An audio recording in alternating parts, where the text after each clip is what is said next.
भारतीय संस्कृति की सामाजिक समरसता, आध्यात्मिक श्रेष्ठता और वैज्ञानिक प्रामाणिकता के प्रतीक इस महाकुंभ पर्व को लेकर लगातार इंडी गठबंधन के नेताओं के द्वारा जिस प्रकार के निंदनीय भर्त्सनायोग बयानों की श्रृंखला आ रही है,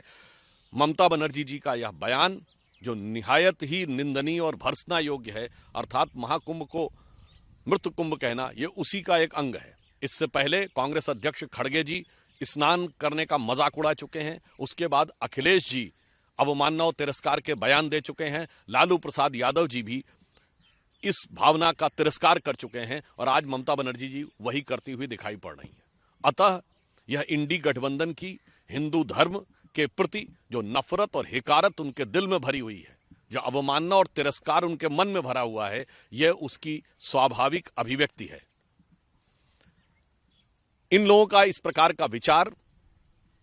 कोई सहज स्वाभाविक विचार नहीं है जो मन से आ रहा है। यह एक योजना और डिजाइन का पार्ट है, क्योंकि ये वही गठबंधन है जिसने 2023 में बाकायदा कॉन्फ्रेंस की थी इरेडिकेशन ऑफ सनातन धर्म, अर्थात हिंदू धर्म का समूल नाश। फिर धार्मिक ग्रंथों को फाड़ने से लेकर हिंदू धर्म को HIV, मलेरिया, डेंगू और जाने क्या क्या कहा था।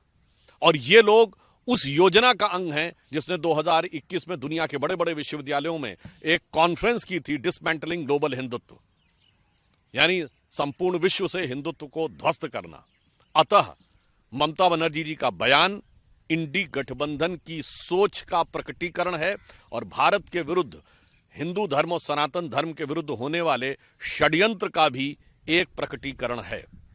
वैश्विक षड्यंत्र का प्रकटीकरण है। यद्यपि ये लोग हिंदू धर्म, सनातन धर्म और भारतीय संस्कृति के लिए कितना भी विश्वमन करते रहें, परंतु हम तो उन विचारों को आराध्य मानते हैं, हम तो उन भगवान शंकर को उसका प्रतीक मानते हैं जिन्होंने कि जगत कल्याण के लिए कंठ में विष धारण किया और जगत का कल्याण किया। तो मैं उन करोड़ों श्रद्धालुओं को जिनकी भावनाओं को आहत करने का, ध्वस्त करने का काम खड़गे जी, अखिलेश जी, लालू प्रसाद यादव जी और ममता बनर्जी जी ने किया है, ममता जी ने जिसकी पराकाष्ठा दिखा दी है, उनकी तरफ से कहना चाहूंगा कि मैं मधु से अनभिज्ञ आज भी जीवन भर विषपान किया है, किया नहीं विध्वंस विश्व का आजीवन निर्माण किया है, मुट्ठी भर अवशिष्ट भस्म पर जीवन भर अभियान किया है, किया नहीं विध्वंस विश्व का आजीवन निर्माण किया है। परंतु मैं यह भी बताना चाहता हूं कि इस देश की सारी सनातनी जनता इसको समझ रही है और इसी कविता की अगली पंक्ति में इसका भी उत्तर है कि प्रलयंकर हूं महाकाल बन पापों का अवसान किया है, किया नहीं विध्वंस विश्व का आजीवन निर्माण किया है। तो सृजन और विध्वंस जहां हमारे